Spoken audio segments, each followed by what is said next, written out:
Bonsoir à tous. À Dijon, les syndicats de Divia appellent à la grève ce jeudi. C'est le licenciement de 3 salariés de l'agence commerciale qui a mis le feu aux poudres. Par communiqué, la CGT du réseau de transport en commun dijonnais dénonce une politique managériale de la terreur.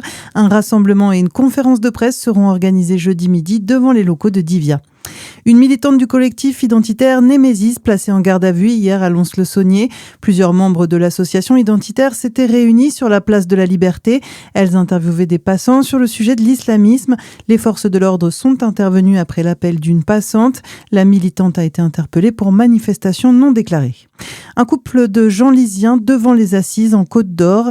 Un homme et une femme sont jugés depuis aujourd'hui pour la mort d'un jeune homme de 25 ans en mai 2022.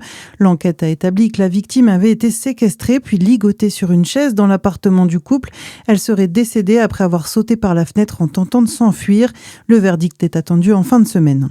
Et puis à Besançon, un voleur écope de 8 mois ferme. Le quinquagénaire a été condamné pour plusieurs vols commis en mai dernier dans la capitale comtoise et notamment dans des magasins.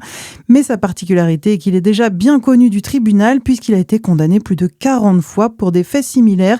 Ce n'est pas un record, mais presque. Dans l'actualité également, le retour du 49.3. Sébastien Lecornu n'aura pas tenu sa promesse de début octobre. Le Premier ministre va utiliser l'article 49.3 pour faire adopter le budget à l'Assemblée. Et il vient de prendre la parole après un conseil des ministres à l'Élysée pour expliquer son choix.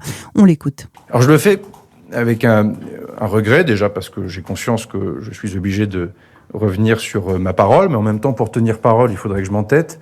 Et pour s'entêter, on finirait par dire que je suis têtu et je ne veux surtout pas avoir l'ego mal placé et être source de désordre. C'est ma ligne quand même depuis le mois de septembre. Discuter avec tout le monde, trouver des lignes de compromis, travailler le plus sérieusement possible, tenir le gouvernement le plus loin possible de l'échéance présidentielle et au fond refuser le désordre là où d'autres en font commerce. Et donc j'ai bien compris ces derniers jours que en m'entêtant trop longtemps, je serai moi-même source de désordre. Et Mathilde Panot, la présidente du groupe Insoumis à l'Assemblée, critique ce passage en force. Elle promet de déposer une motion de censure. Le Parti socialiste, quant à lui, annonce qu'il ne censurera pas le gouvernement. Et puis on revient sur cette catastrophe en Espagne. 3 jours de deuil national ont été décrétés par le Premier ministre. La collision entre 2 trains à grande vitesse dans le sud du pays a coûté la vie à 39 personnes et le bilan pourrait encore s'alourdir. Le président de la compagnie ferroviaire Irio assure que le train qui a déraillé était tout neuf et que son plan de maintenance a été respecté. La mode italienne est en deuil après la disparition d'un de ses monstres sacrés. On vient d'apprendre que le styliste italien Valentino s'est éteint aujourd'hui chez lui à Rome. Il était âgé de 93 ans. Un mot de sport pour finir avec du handball ce soir. Les Bleus affrontent la Norvège chez eux à Oslo. Coup d'envoi à 20h30. Bonne soirée sur Fréquence Plus.